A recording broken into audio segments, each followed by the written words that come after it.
Salut à tous, j'espère que vous allez bien. Je vous retrouve aujourd'hui dans une nouvelle vidéo qui va être un petit peu bruyante, j'en suis désolée. Mais vous devez entendre un petit peu, hormis la musique qui est en fond, il y a des travaux. Et malheureusement, ces travaux vont durer longtemps parce que un promoteur a eu la merveilleuse idée de construire un immeuble juste à côté de chez nous.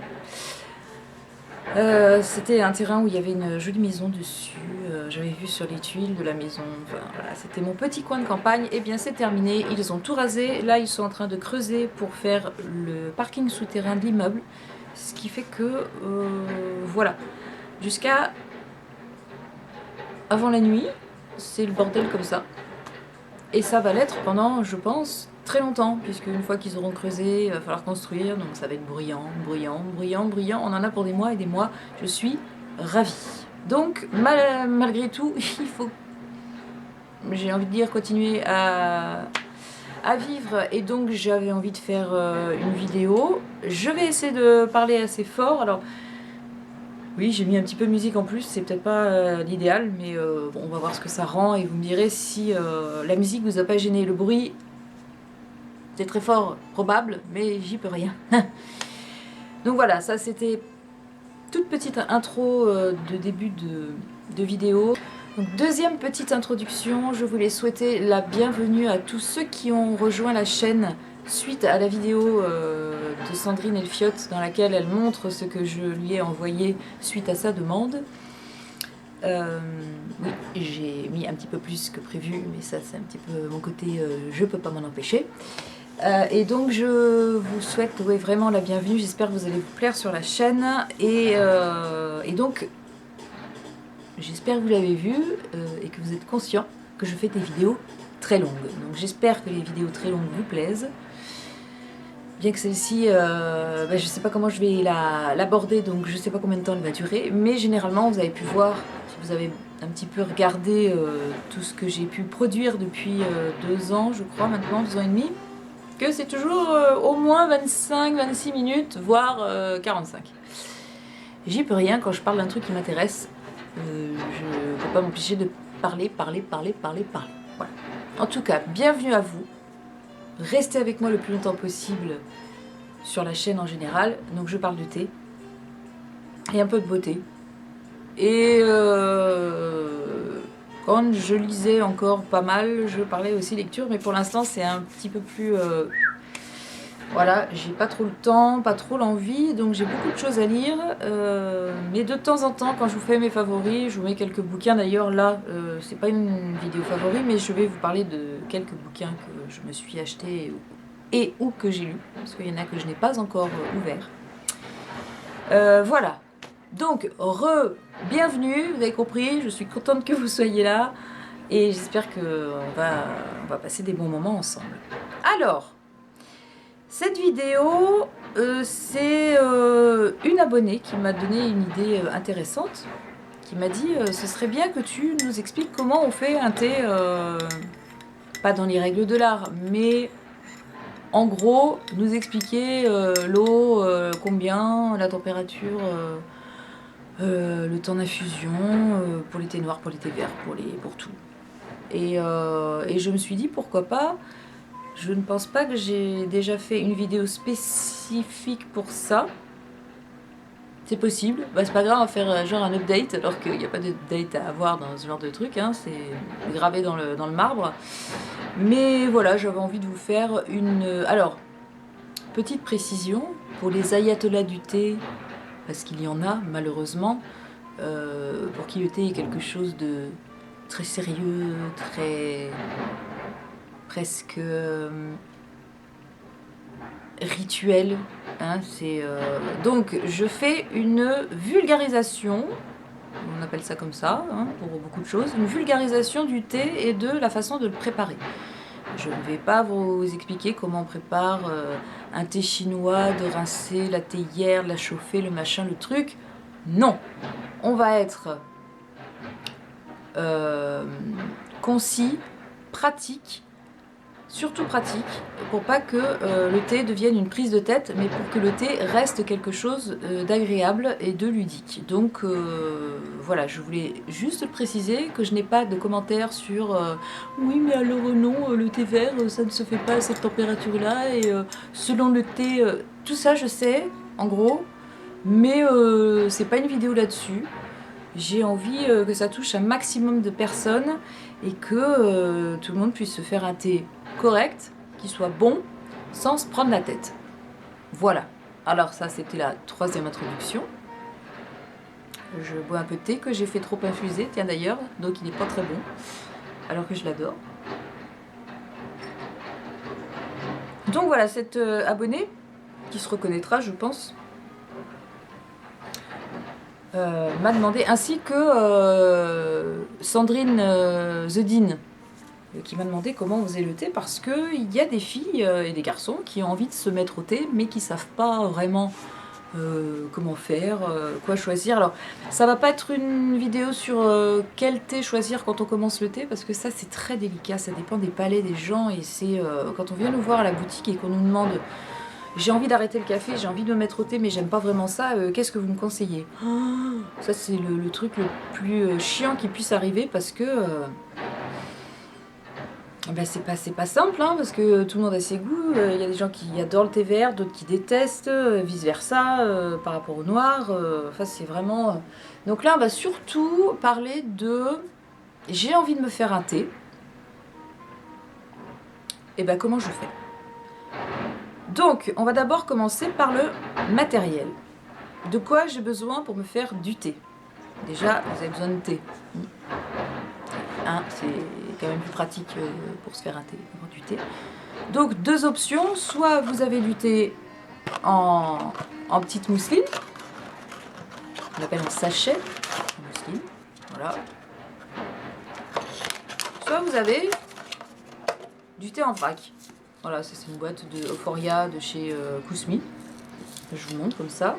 Maté grillé, chocolat et orange. Très très bon ça. Pas de théine là-dedans. C'est très bon. Une infusion en fait. Donc il vous faut votre thé. Alors du thé noir, du thé vert, du thé blanc, du rooibos, ce qu'on appelle aussi thé rouge. J'aime pas ça, mais c'est comme ça, parce que le thé rouge, normalement, c'est comme ça qu'appellent les Chinois le thé noir. Donc du thé rouge, enfin rooibos, infusion, eau de fruits, tout ce qui peut s'infuser et qui rentre un peu dans le monde du thé en général. Donc il vous faut votre matière première. Ensuite, il va falloir des ustensiles. Il vous faut, je ne l'ai pas amené là, soit une bouilloire. Alors soit vous avez une bouilloire toute normale, toute simple, je voulais dire. Ça commence bien, toute simple. Soit vous avez une bouilloire comme j'ai à température réglable, un variateur de température, ou soit vous avez une casserole. Le seul truc que je vous déconseille quand même, c'est de préparer votre thé au micro-ondes. Ça, faire chauffer votre eau au micro-ondes et de vous faire votre thé,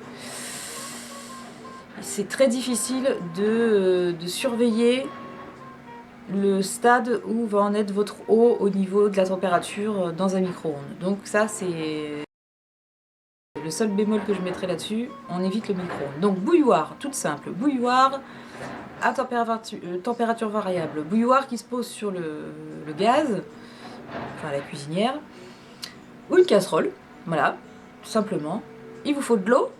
Alors, filtré, pas filtré, ça c'est pareil, c'est vous qui voyez. Moi je ne m'embête pas, je fais mon eau à l'eau du robinet. Je fais mon eau, je fais mon... Excusez-moi, entre les bruits dehors, ce qui s'est passé là ce week-end, qui m'a un petit peu... Parce que j'ai appris, comme je l'ai dit sur Facebook, une très mauvaise nouvelle. J'ai un petit peu... voilà. Donc, je ne sais plus où j'en étais. Oui, mon thé, je le prépare à l'eau du robinet. Franchement, j'ai une eau de ville qui est à peu près potable et qui ne sent pas trop le chlore. Après, si vous avez une eau qui est vraiment très très chlorée, et si vous avez l'habitude, faites votre thé avec de l'eau filtrée, c'est quand même plus...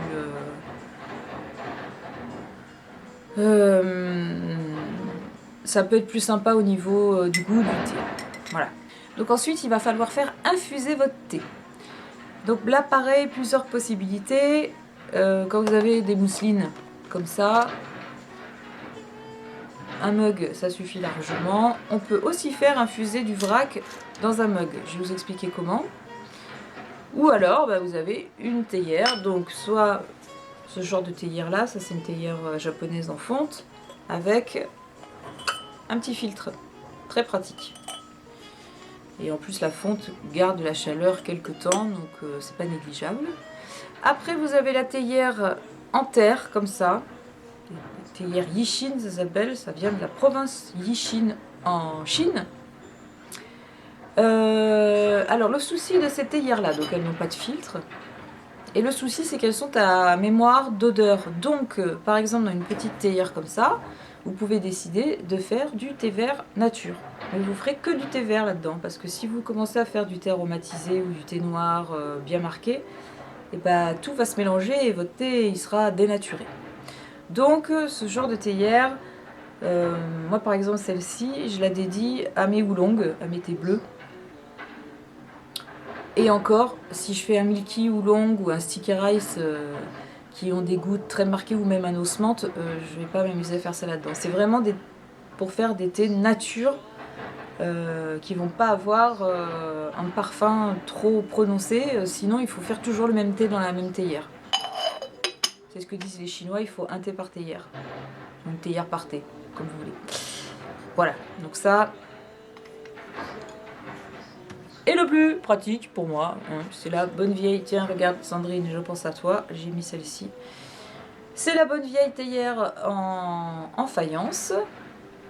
Alors celle-ci n'avait pas de filtre. Et il y a une très bonne alternative au filtre en métal, comme je vous ai montré pour la théière en fonte, c'est ce qu'on appelle vulgairement une chaussette. C'est un filtre en coton comme ça. Ça coûte 2 € et des brouettes. Ça dure 6 mois en gros. Donc vous voyez, ça fait... c'est du coton comme ça. Qui est cousu sur un petit support en métal. Voilà. Et il y a plusieurs tailles, on en a 3 je crois, ça c'est la plus grande. Et donc vous glissez, hop, votre chaussette sur votre théière, ça lui fait un filtre. Une fois que vous avez infusé votre thé, vous retournez votre chaussette, vous virez votre thé et vous rincez la chaussette. Et au bout de 6 mois, quand elle devient toute dure, toute marronasse, bah, c'est qu'elle est bonne à changer. Voilà, en gros.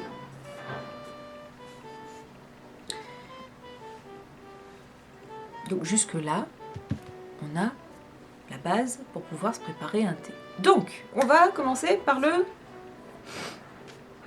Attends, j'oublie rien. J'oublie rien. On commence par le thé noir. Alors, le thé noir type ça, le type Yunnan, par exemple, ou tous les autres thés noirs possibles, inimaginables, parfumés ou non parfumés. On préconise de faire chauffer l'eau à 90-95 degrés, juste avant l'ébullition. Quand votre eau frémit, et qu'on n'est pas loin de voir des grosses bulles, les bulles de l'ébullition, du 100 degrés, ben juste avant cette étape-là, on arrête son eau. Et là, on est bon pour le thé noir. Est-ce qu'ils le mettent là, par exemple? Ouais, mais c'est un thé, c'est pour ça que j'ai mis trop chaud et c'est pour ça qu'il est un peu amer. C'est un thé de mai, une récolte précoce n'aime pas l'eau trop chaude. Mais pour les thés noirs en général, sauf peut-être le Darjeeling, dont on parlera peut-être tout à l'heure si je pense à... On fera peut-être un sous-chapitre des thés particuliers. Donc les thés noirs parfumés que vous pouvez boire... peu importe lesquels. Je prends pas du tout. Un thé noir à la bergamote, un Earl Grey. 90 à 95 degrés au niveau de l'eau.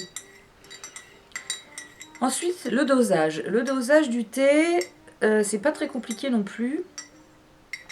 Pour un mug de Ouais, ça fait 25-30 centilitres en gros. Il faut une cuillère à café. Une cuillère à café pour un mug. Donc c'est toujours ce que je dis à mes clients, vous comptez une cuillère à café pour un quart de litre. Donc après, il n'y a plus qu'à multiplier en fonction des contenants que vous avez. Ce qui fait que voilà, pour un mug comme ça, une cuillère à café, ça suffit. Donc si vous avez du vrac et que vous voulez juste vous faire, et que vous n'avez pas de théière et que vous voulez vous faire ça là-dedans, qu'est-ce qu'il existe? Il existe les boules à thé. Je n'en ai pas, donc je ne peux pas vous en montrer. Et vous voyez toutes à quoi ça ressemble, hein, des boules en métal, en maille comme ça, là, c'est dans le même matériau. Donc pour ce genre de mug comme ça, soit vous prenez la plus petite, nous on conseille la moyenne en fonction de ce que vous faites comme thé. Parce que dans la plus petite, si vous avez un Earl Grey avec des petites feuilles, il n'y a pas de souci. Si vous voulez faire un thé blanc ou un thé vert, même un sencha avec des grandes feuilles, votre thé risque d'être un petit peu à l'étroit dedans. Donc la moyenne, pourquoi pas. Donc soit la boule comme ça avec la petite chaînette, soit la boule qui se trouve au bout d'une pince comme ça. Et moi je vous déconseille, c'est la cuillère. La cuillère, c'est un filtre qui ressemble en fait avec un manche plat en alu, je suppose. Et au bout, vous avez une cuillère qui s'ouvre. Vous mettez le thé dedans, vous la refermez et vous faites infuser. Le problème, c'est qu'il y a toujours du jour, je trouve, entre les deux bords. Donc le thé a tendance à se faire la malle. Surtout un rooibos. Si vous faites un rooibos là-dedans, vous avez à boire et à manger dans votre... Et là, par contre, il n'y a pas de place du tout pour que le thé puisse se développer un petit peu. Donc, moi, la cuillère, je vous la déconseille. Et si la boule, pareil, vous avez un thé très broyé ou un rooibos et que vous trouvez que les mailles sont trop espacées et laissent trop espacées, et laissent passer le rooibos, par exemple, vous avez l'option des filtres papier. Pareil, il y a des petites tailles, donc XS, S pour mettre dans des mugs et on va jusqu'au XXL pour des grosses théières. Donc c'est des petits filtres en papier comme les filtres à café. Ils sont tout longs comme ça, ils se rabattent juste comme ça et si on veut les fermer, il y a des pinces qui se vendent pour les fermer. Donc c'est soit la boule, soit le filtre en papier, soit la boule avec au bout d'une pince, on dirait une pince à escargot, je ne sais pas si vous avez déjà vu ça. Voilà, vous pouvez quand même vous faire du vrac juste dans un mug. Donc je vous ai dit la température de l'eau pour le thé noir, 90-95. Les types de filtres, j'aurais dû les dire avant, mais voilà, je les ai dit là pour le mug. La quantité à mettre, une cuillère à café pour un quart de litre. Et le temps d'infusion. Alors, le temps d'infusion, c'est un peu pareil, c'est assez académique, on va dire. Donc pour les thés noirs, en fonction de l'intensité que vous voulez donner à votre thé, ça va aller de 4 minutes à 5 minutes. En dessous de 4 minutes, ça risque de ressembler un peu à de la flotte. Au-delà de 5 minutes, si vous êtes sur des bases de thé, de Ceylan, des thés qui sont un petit peu comme ça raides, vous allez tout de suite dans l'âpreté avec la langue, vous savez, qui râpe et c'est dégueulasse. Donc, entre 4 et 5 minutes. Je conseille toujours de commencer à 4. Et si vous voulez pousser un petit peu, le thé d'après que vous allez vous faire, vous allez jusque 5. Mais n'allez pas au-delà, parce que ça va pas être bon. Et n'allez pas en dessous, parce que ce sera pas bon non plus. Ça aura pas assez de goût. Voilà. Donc ça, c'est pour le thé noir. C'est tout bon, je récapitule. Température de l'eau, 90-95. Dosage, une cuillère à café pour un quart de litre. Et temps d'infusion, 4 à 5 minutes. Voilà. Et normalement, avec ça, vous ne devriez pas vous gourer. Donc, comme je vous ai dit, une cuillère à café pour un quart de litre pour un mug. Comme je vous disais, vous multipliez pour une théière de 1 demi-litre, vous mettez 2 cuillères à café. Et ainsi de suite. Ensuite, pour le thé vert. Pour le thé vert, alors le thé vert, il est un petit peu plus fragile. est un petit peu plus... Ah, j'ai pas envie de dire un gros mot, mais j'arrive pas à trouver le mot que j'avais envie de vous dire. Il est susceptible, voilà, le thé vert est susceptible. Alors, pour les thés verts aromatisés, on va partir déjà là-dessus. Les thés verts aromatisés, c'est pas bien compliqué non plus. Toujours le même dosage, une cuillère à café pour un quart de litre. Là, on ne change pas une équipe qui gagne. Au niveau de la température de l'eau, on va être en dessous de ce qu'on avait pour le thé noir. Donc, l'idéal, c'est une température entre 80 et 85 degrés. Donc là, c'est juste avant le frémissement de l'eau. Alors dans une bouilloire, c'est pas très facile, dans une bouilloire qui n'a pas de température de thermostat pour choisir sa température, c'est pas évident juste à l'oreille de se dire elle va être en train de frémir, je vais l'arrêter. Donc ce que vous faites, alors je sais que ça énerve beaucoup de monde parce qu'il paraît que le fait d'avoir fait bouillir son eau et de la laisser refroidir, c'est pas bon. Alors je ne sais pas pourquoi, hein, mais c'est ce que j'entends. Mais ça peut très bien marcher hein, quand même. Surtout pour des thés aromatisés. Donc, laissez votre eau bouillir. En plus, si vous avez d'autres choses à faire pendant ce temps-là, ben voilà. Et vous attendez que la température redescende. Attendez, je sais pas, moi, 5 minutes. Je pense qu'au bout de 5 minutes, elle sera bien descendue à 85-80 degrés sans problème. Si vous avez une casserole et que vous avez votre eau dedans, vous regardez de temps en temps en passant devant. Quand vous voyez des petites bulles apparaître dans votre eau, vous arrêtez. C'est que là, la température, elle est nickel pour du thé vert. Et puis si vous avez une bouilloire à température variable, vous choisissez le 80 degrés. Et puis voilà, ou alors le 90. Moi, je sais que mon thermostat sur ma bouilloire, en ce moment, quand je mets 90, il s'arrête à 87 degrés. Donc 87 degrés, on est encore bon, mais comme j'ai un bouton 80, bon allez, je le fais à 80 et le thé vert est très bien. Donc le thé vert déteste être ébouillanté, il devient amer. Ça c'est un truc, ne jamais ébouillanter une feuille de thé vert, parce qu'alors elle aime pas ça. Elle va se défendre, et elle va devenir amère tout de suite. Et au niveau du temps d'infusion, et bah là c'est pareil, on est en dessous de ce qu'on fait pour le thé noir. Donc la plupart des thés verts s'infusent à, je parle surtout pour les thés aromatisés pour l'instant, s'infusent à 3 minutes. Vous pouvez grand maximum sur certains thés aromatisés aller jusqu'à 4 minutes, mais par pitié n'allez pas au-delà. Sinon ça va être une catastrophe, votre thé va être amer. Pareil, si vous laissez un thé vert infuser trop longtemps, il devient amer. Tout de suite. Ça peut se jouer des fois à 30 secondes près. Je vous dis ça parce qu'il y a 2 ou 3 thés, il y a 3 thés chez Daman par exemple, qui sont mousson sur Hanoï, le thé des muses, le thé des riades.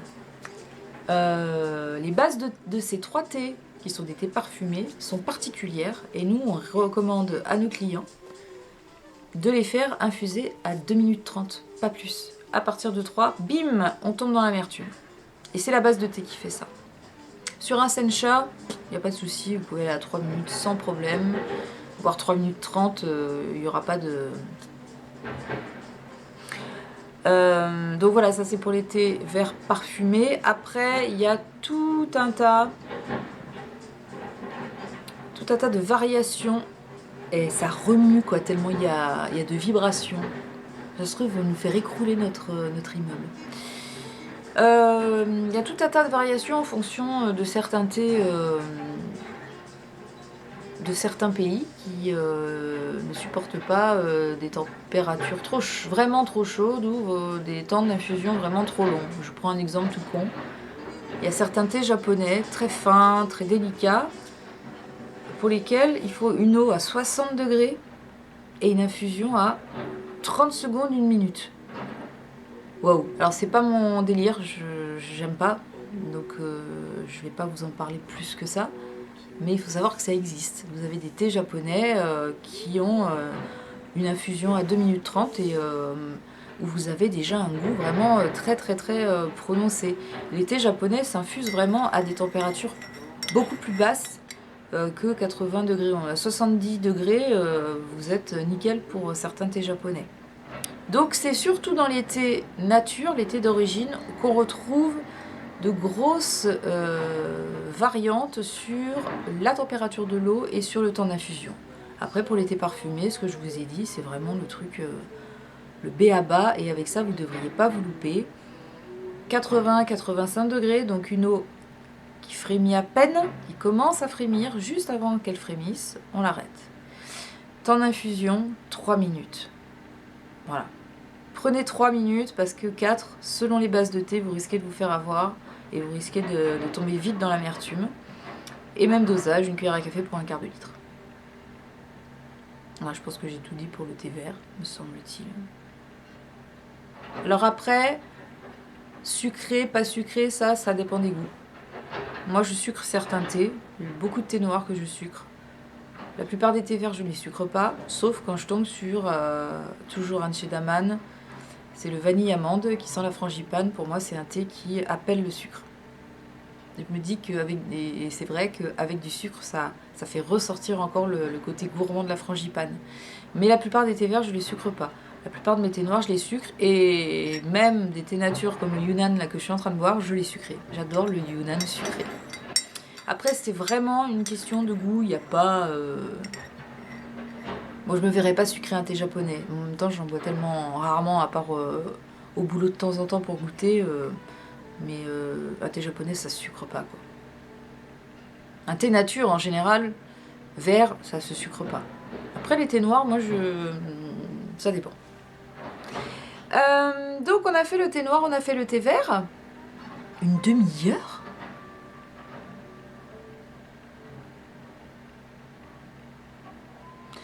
Je coupe la vidéo en deux et je vous retrouve tout à l'heure dans la deuxième partie où on va parler des rooibos, des infusions, des exceptions, de tout ce genre de choses. Parce que sinon, mes pauvres, je vous ai parlé de vidéos longues, mais là, ça va être digne du long métrage. Donc je vous fais un gros bisou et je vous retrouve tout de suite après pour la deuxième partie.